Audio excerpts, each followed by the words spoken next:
Thank you. First of all, thank you to the Southern Alberta Council on Public Affairs for organizing this event, for inviting myself and Fuad to speak here today, and most importantly, thank you all for taking the time out of your day to attend this talk. My name is Mark Ayyash, as was just mentioned. In addition to the bio, I would like to add that I'm actually also a Palestinian. I was born and raised in Jerusalem, and I lived there for the first 14 years of my life before immigrating to Canada. So I was there in the 80s up until 1993. So I grew up under Israeli occupation in East Jerusalem. That certainly lived experience of the conflict has shaped much of my life and the direction of my studies. So I bring to bear into all of my talks on this issue both my lived experience and my scholarly work on the conflict, which I've been studying and continue to study over my years as a grad student and now as a professor at Mount Royal University. And I do appreciate that you've had a lot of talks on this important issue. I'm sure a lot of you are, I'm not talking to a crowd that doesn't know anything about it, like a lot of my students, who don't know how to point it on the map yet, but so it's good that I'm not talking to, I'm talking to people who are more familiar with it. But I'm still going to do a historical overview in my talk, and I'll try as much as I can to get to some of the more contemporary questions, but if I don't, no big deal, there's always the Q&A for that. So. And the reason why I want to go back over some of the historical overview is because there is still a lot of misunderstandings on some of the core issues within this conflict. You do hear a lot in the media about this being somehow a religious conflict or an ethnic conflict of some sort. And while there is some validity to those issues becoming big issues in this struggle, especially from the 1970s onwards, they don't lie at the root of it. And so that's why I like to go back to that history to kind of remind ourselves what is the issue here. In addition, the other point that I think a lot of public discourse doesn't fully explain, particularly in North America, is that this is not a symmetric conflict. This is not a conflict between two sides that are equally balanced, going at each other in that way. This is very much what is called in literature an asymmetric conflict. You have a very powerful side, the Israelis, and a not so very powerful Palestinian side. This is a critical element in understanding some of the dynamics that have happened in the past and that continue to plague us today. That there is a huge power differential in between the sides. The Israelis are much more powerful when it comes to their military. Well, they have a military, for starters. The Palestinians don't. Their political power, their diplomatic power, and their economic power. On all those fronts, they are far superior to the Palestinian side. Okay, so the story of this conflict, again, it's not a 5,000-year-old conflict or a 2,000-year-old conflict or whatever, people throw these numbers around. It's very much a modern conflict. It's about 100, 120, 130, there's different, ranges there, but call it 150 tops year-old conflict. And a lot of its roots do stem in what was happening in Europe in and around the late 1800s and early 1900s, where we saw the birth of the Zionist movement. And the Zionist movement obviously has a long history that I cannot cover, but in a nutshell, and everything that I'm going to talk about really is in a nutshell, but in a nutshell, it was a response to European anti-Semitism. The Zionist movement basically said, we'll never, as the Jewish population in Poland, in Russia, in Germany, in France, Belgium, you name it, in Spain, certainly going back to the Spanish Inquisition in the 1400s, we're never going to be accepted here. The anti-Semitic structure of these societies are never going to actually accept us as full citizens of these countries, even though the Jewish communities themselves certainly always felt as Spanish as the non-Jewish Spanish citizen, or as German as the non-Jewish German citizen, and so on. They always felt that they belonged to those countries, and they did, as much as anyone else. But they thought that this anti-Semitic embeddedness of the anti-Semitic sort of phenomenon within all the social structure and political structures and economic structures is never going to go away. And the Zionist movement thought the only answer to that is to build a Jewish state. That's the only answer that we have to this phenomenon. It wasn't, by the way, it is always worth to remember that it wasn't the only solution that the Jewish community proposed. In fact, the Zionist movement was not a very popular choice in the beginning. Most Jewish residents of all those countries thought, why would I leave? Why would I leave Germany? I'm just as German as Hans over there, you know, or whoever. Why would I leave? Why would I leave my country, my land? So it wasn't actually an easy sell in the beginning. But regardless, it did gain momentum. The pogroms, which were a horrific precursor to obviously the horrors of the Holocaust, in Eastern Europe were a driving force behind the rising popularity of the ideas within Zionism. Obviously, to build the Jewish state, they needed a piece of land to build it on. There were many options that were considered at the time. Eventually, the British mandate of Palestine became the favored option. The only problem was that it was already populated. Palestine was not an empty land. There were Palestinians who had lived on that land for thousands of years. And in fact, all sorts of identities and ethnicities and so on have lived on that land for many years. Regardless, it was not empty. Regardless of the Zionist slogan at the time, a land without a people for a people without a land. It was not an empty land. And the Zionist leaders knew this. To make room for the creation of the Jewish state, the Israeli state, the people that already lived on that land had to be removed. And this happened in and around 1948. There were other initiatives before that, but the majority of the Palestinian population that were expelled from their land happened in and around the 1948 war, which you'll hear a personal experience of that from Fuad in a minute. The numbers basically about 55% of the total Palestinian population in the British Mandate of Palestine were expelled from their homes. Not a small proportion. This is the 55% that today makes up the Palestinian refugee community that lives across the world. Some in Lebanon, some in Jordan, other parts of the Arab world, in Chile, North America, Europe, and so on.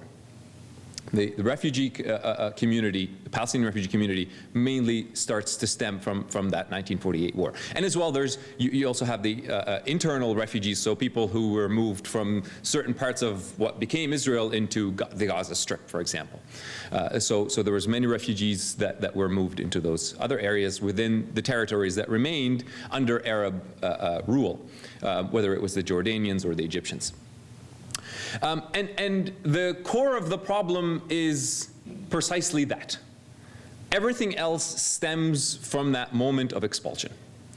And in fact, when you start to look at the problem of expulsion, you start to see that it's not only the Palestinians that have that experience, that the Jewish community from Europe also themselves experienced a certain kind of expulsion.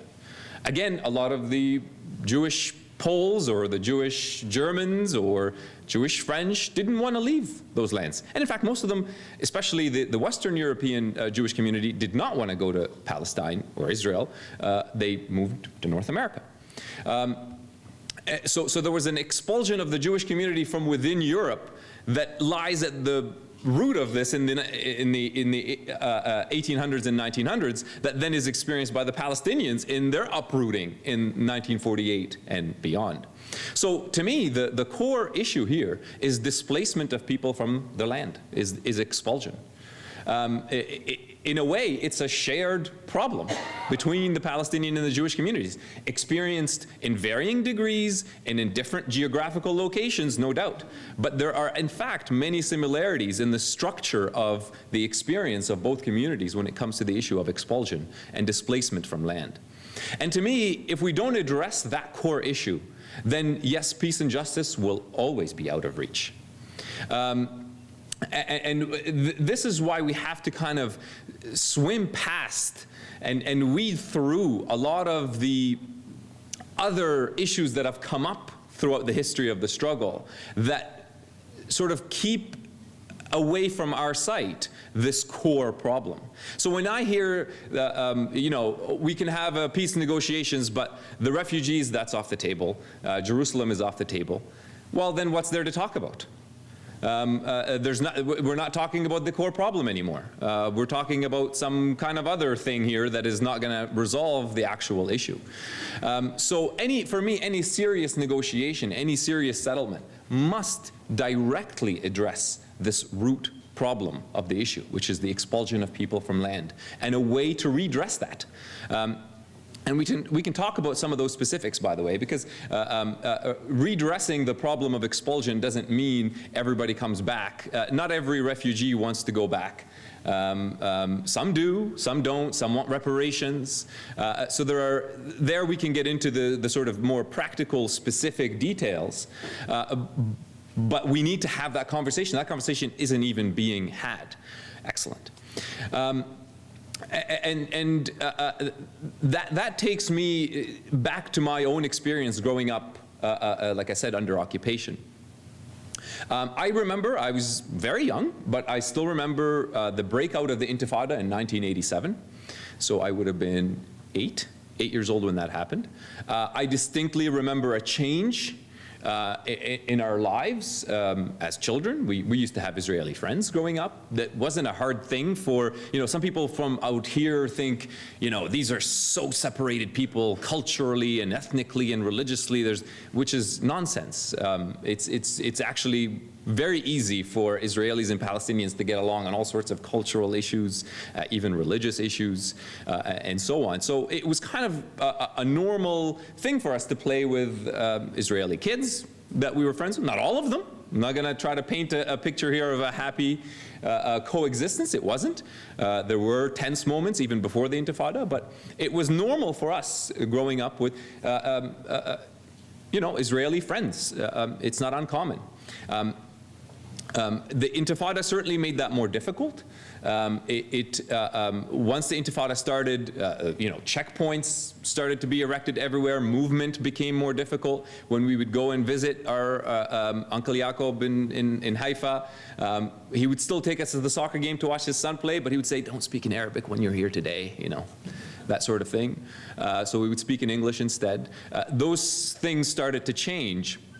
And I think sadly that has accelerated into a very extreme position these days. A lot of my father's older Israeli friends tell him, you know, those days are gone. There's not that much interaction happening on the street level anymore.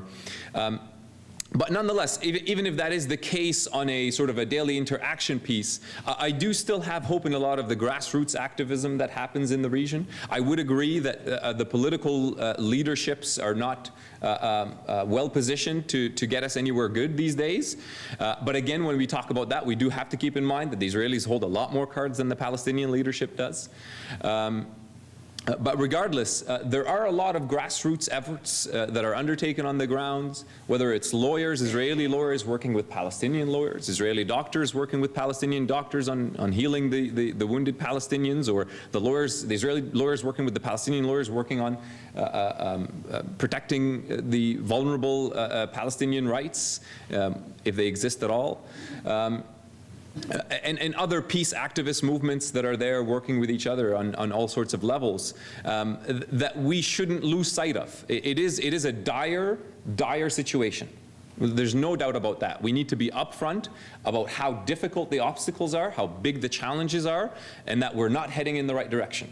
But we also need to keep ourselves motivated that, you know, that there is something still worth fighting for, worth struggling for there, that there are some people on the ground that are still taking on the good fight. And in that vein, we shouldn't just take all these obstacles as the final, our final verdict on the issue, where we start to go, well, it's never going to get resolved, so what's the point? That's not a point that we can afford to reach, I think.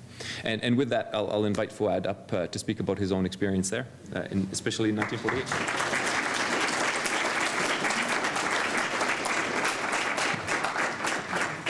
Well, it's a pleasure to be here in Lethbridge. We're happy there wasn't a big snowfall on the way down. And thank you, Knut and SACPA, for inviting us. I hope I can shed some light on the problem. Now, I'm a lawyer, so I'm going to talk about law, but law is important in this problem because it is part of the overall scheme of what is happening there.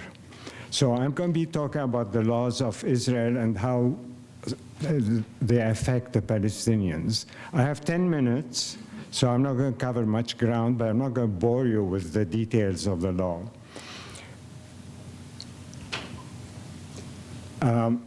Adala, which is an Israeli NGO, Palestinian-Israeli NGO, estimates that there are over 65 laws within Israel that discriminate on the Palestinians. Now, the first thing to realize about Israel is, unlike Canada and the US, it does not have a constitution. The constitution is designed to bind the government from doing certain things. So there isn't that. You can look up the website for more details on this. I'm going to start with my 7th birthday. What we are looking here is a land title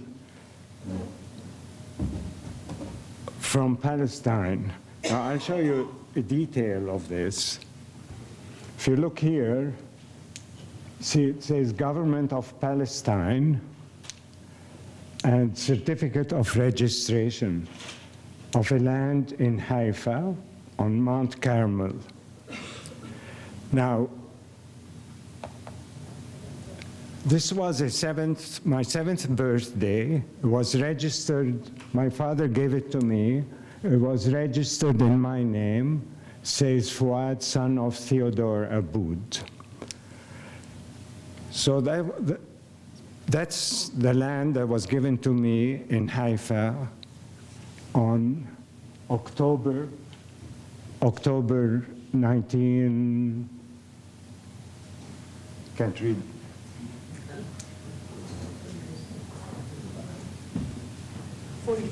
'45, thank you.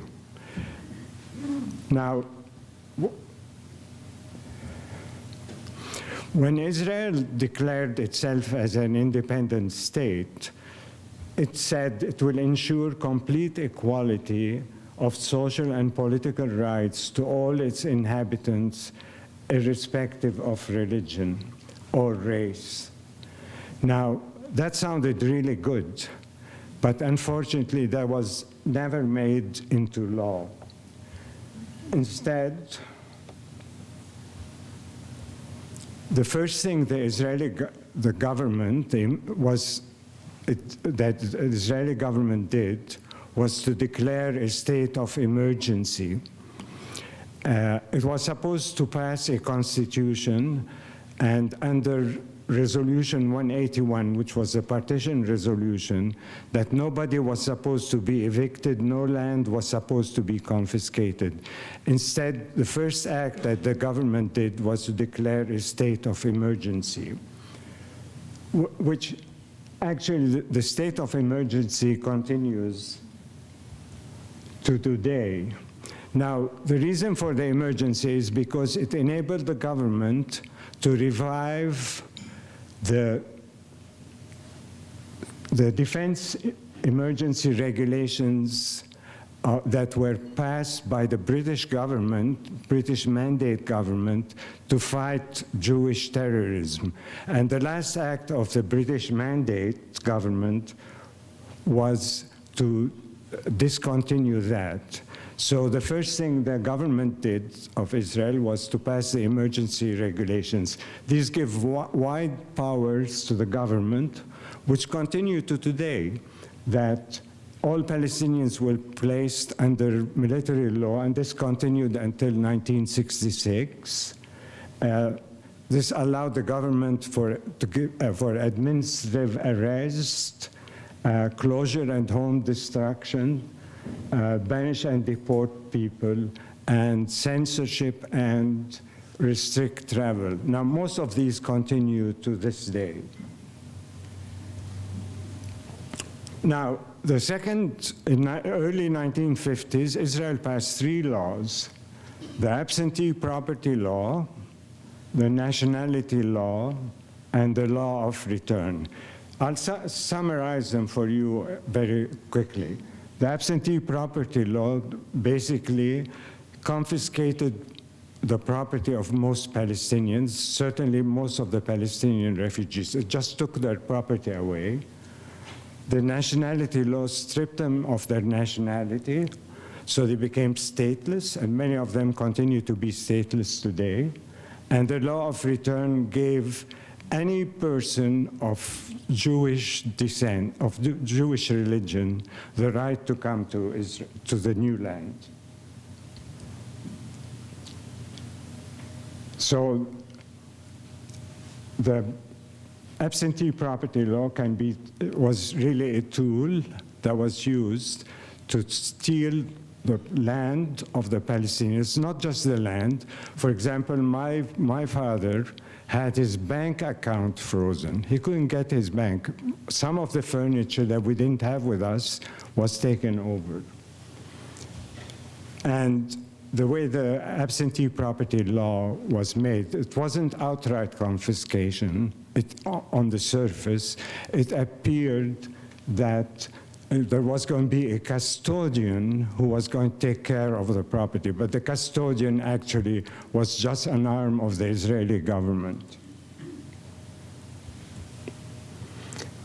And in fact, there are about some Israeli citizens, some Palestinians who became Israeli citizens whose property was confiscated as well. And there's a legal term in Israel for them. They're called present absentees.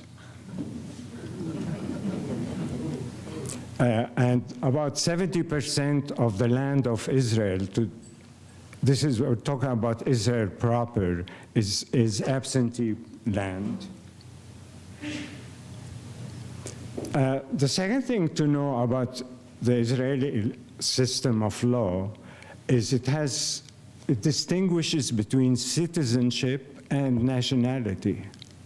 So citizenship gives you the right to a passport, gives you the right to vote and to run for elected position.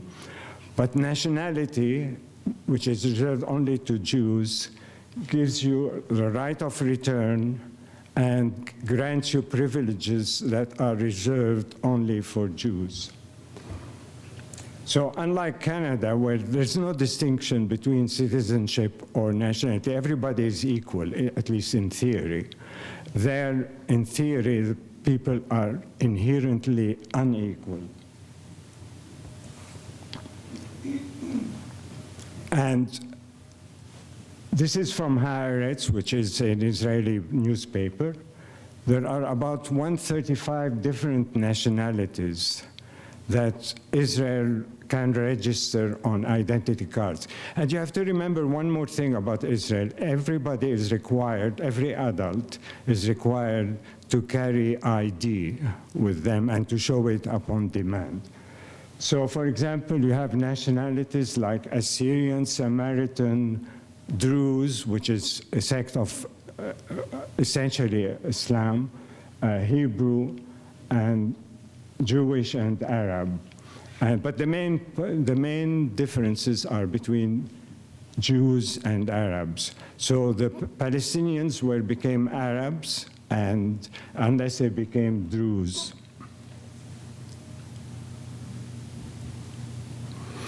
Now, one other law I'd like to point out is a basic law that means it's supposed to be like a constitution, is that a person is not allowed to run for elected office if he advocates equality for everybody. In other words, he disputes that Israel is a Jewish state. And this raises two questions. What does it mean to say it's a Jewish state? I mean, states don't have religion. Canada is not a Christian state. What exactly does it mean? I think this requires careful thought. The second thing, is it possible for a state to be Jewish and democratic when about 20% of the population of the state is non-Jewish?